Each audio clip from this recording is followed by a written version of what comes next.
Então bora lá, jovens, com mais um vídeo do Geopolítica para Iniciantes. Não se esqueça de deixar o like e seguir o canal.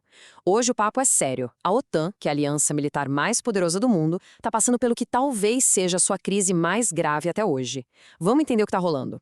Tudo começou com essa frase aqui, ó, bem direta e bem dura da Casa Branca. Ela veio logo depois de um baita conflito com o Irã, um momento que o governo americano enxergou como um teste de fogo para os seus aliados.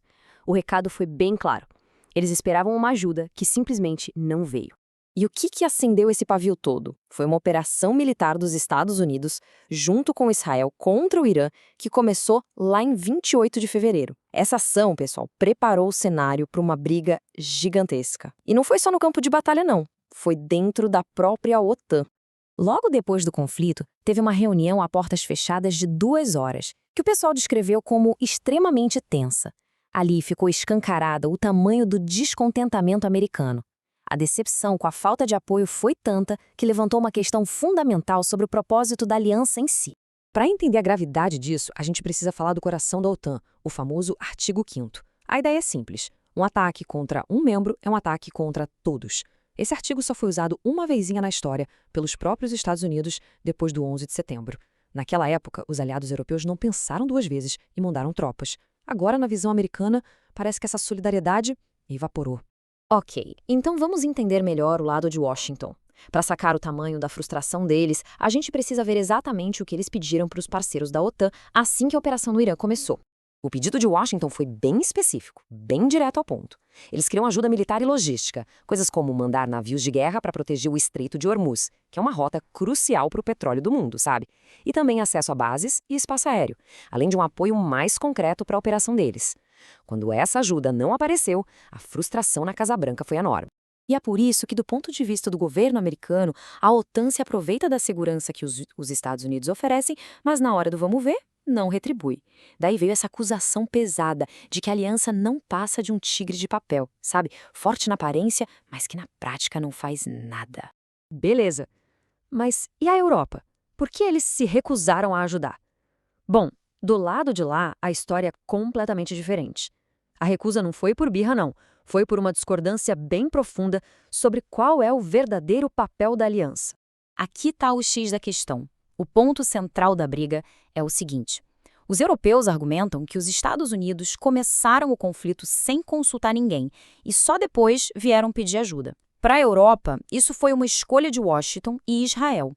Não era uma ameaça coletiva que justificasse uma resposta da OTAN. Afinal, a OTAN é, por definição, uma aliança de defesa, não de ataque ou intervenção. E essa discordância não ficou só no discurso, não. Foi para a prática mesmo. Aliados importantíssimos tomaram atitudes bem concretas. A Espanha, por exemplo, negou o uso de suas bases. A Alemanha se recusou a coordenar as operações no mar.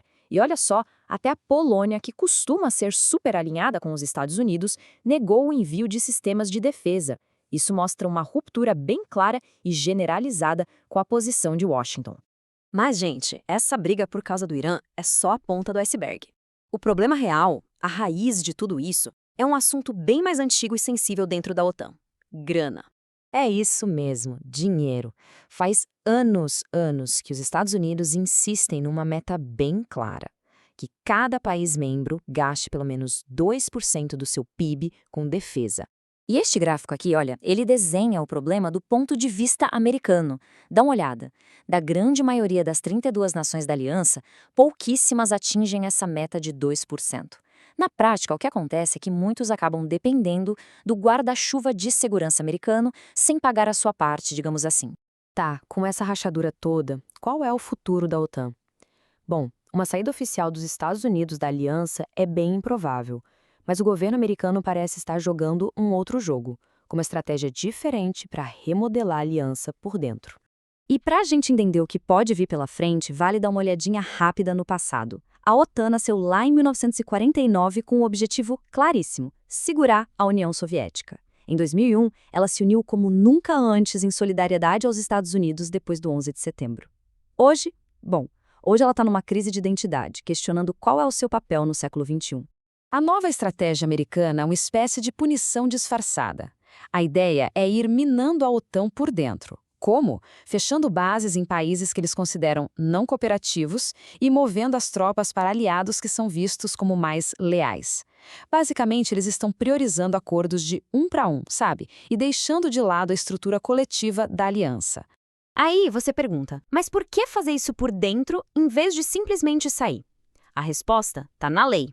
Uma retirada formal dos Estados Unidos é quase impossível, porque precisa da aprovação de 2/3 do Senado. Então, a ameaça real não é uma saída de papel passado, mas sim uma saída funcional. Ou seja, esvaziar a aliança de propósito até ela não servir para mais nada. E no final, a grande pergunta que fica é essa. Uma OTAN dividida, enfraquecida desse jeito, ainda consegue cumprir sua missão principal, que é garantir a paz?